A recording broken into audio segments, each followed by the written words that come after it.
Hey, what up guys, welcome back to my fish room. Today's video, I'm just gonna do a little tour of the fish room. Now, I know I just filmed one of these not too long ago, but between all the videos being uploaded, a couple weeks pass and I do a lot in the fish room. So to start off, I know you guys have seen the video by now of me doing Slippy's tank, but I just filmed it. The water's not cleared up yet. And I also just filmed the video on doing a water change on the 75 gallon. So I figured I would show you guys around the fish room. And if you enjoy fish videos like this, please leave a like and subscribe. I do fish videos all the time here on the fish room. So to start off, I recently rescaped Slippy's tank. If you guys don't know, this is my clown knife. I ended up getting him from Predatory Fins quite a long time ago. It's been about a year and a half. And he's in this 40-gallon grow out. This is not his final home, but he's just in this tank for now, growing out.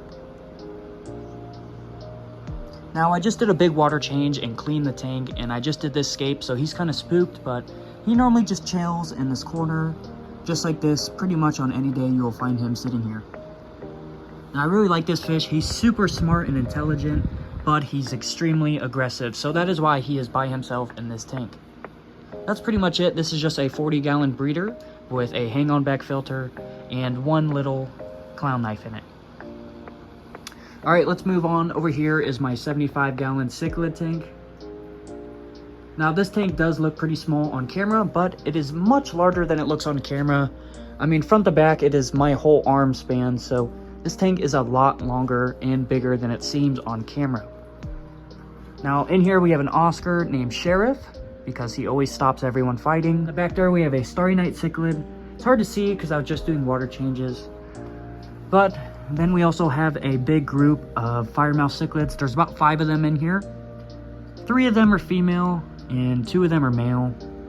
And then we also have a pair of keyhole cichlids in here, a male and a female. The male usually hides on the other side of the tank. I don't really see him right now, but he's hiding somewhere. Besides that, that is pretty much all that's in this tank. Just those couple cichlids. And there's also a whole bunch of bushy nose plecos in here, but they usually just hide. So that's pretty much 75 gallon. I ended up doing a new scape on it where I just kind of moved everything to the side to give the cichlids more room in the center. Now that's pretty much it for this tank. I really just did a water change and moved around the scape. Next up, we have my cylinder tank. This tank is just a huge community tank with a bunch of different Rasbora, tetras, and you name it. There's also a big angelfish in here. This tank really hasn't changed. If you guys are interested, check out my plenty of other videos on this tank, because I have filmed this tank so many times in the past. But this tank just has a whole bunch of really friendly community fish in here. Everyone gets along. And some of the fish in here are extremely old, 7 years old or older. Anyways, let's move on. This here is my newest setup tank. I have some silver tip tetras in here, which I really liked. They caught my eye in the store. And then there's also some rummy nose tetras in here too. Now I have a Severum growing out in here, which I hope to add to the 75 gallon if everything goes to plan.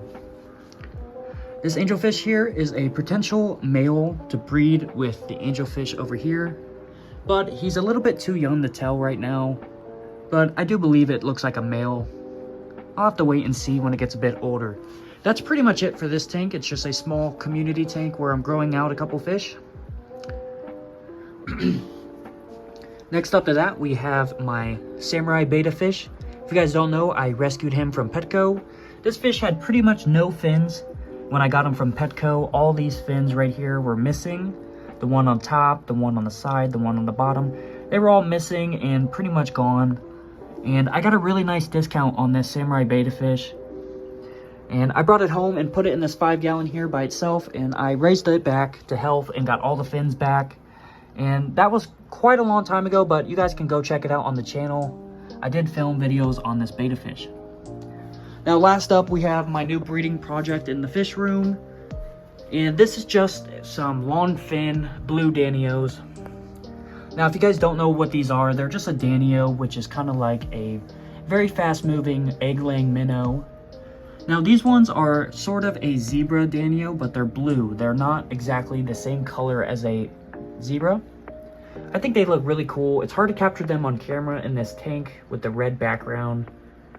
But these are my new breeding project. Pretty much, they will lay eggs in the gravel down here. And then whenever I remove them out of the tank, the eggs should hatch and I should have a whole new batch of fry. So I will be making videos on breeding these guys in the future for sure. But right now they're just quarantining and I gotta raise them up a bit and get them eating. I also have another tank to show you guys that's in my basement. So let's go check out my natural, no filter, no heater tank that has some plants in it. Alrighty guys, we are here in my basement. This is just an area where there's a little light on in the corner. So I've put this tank here so it gets light throughout the day. And if you guys checked out my other video, I went and collected these wild mosquito fish. And I also collected the gravel and rocks from the same creek. In the last video I posted with my brother fishing, we went out and collected a bunch of plants and stuff. And I'm actually pretty surprised at how well the plants are doing. This plant here was down here when I put it in the tank and it's grew all the way up there. And this one's also grown double the size. This one fell out of the rocks, but it's growing pretty well. If you guys are interested, the duckweed I collected is doing really well too. I'll take the lid off here and show you guys. So the duckweed is doing really well too. Now this tank has no filter, no heater. And I just had some gambusa or mosquito fish in here.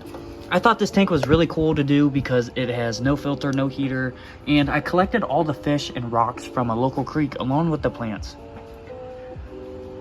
But yeah, that's pretty much all the fish that I have in my fish room. If you guys are interested and want to see more natural scapes like this one, where I do natural fish, natural plants, and natural rocks, let me know down in the comments below. I'm definitely down to do it again and do more tanks like this. Anyways, that's pretty much it for my fish room. Thank you for checking out on my update. Make sure you hit the like button and subscribe to my channel. I'll see you later. Peace.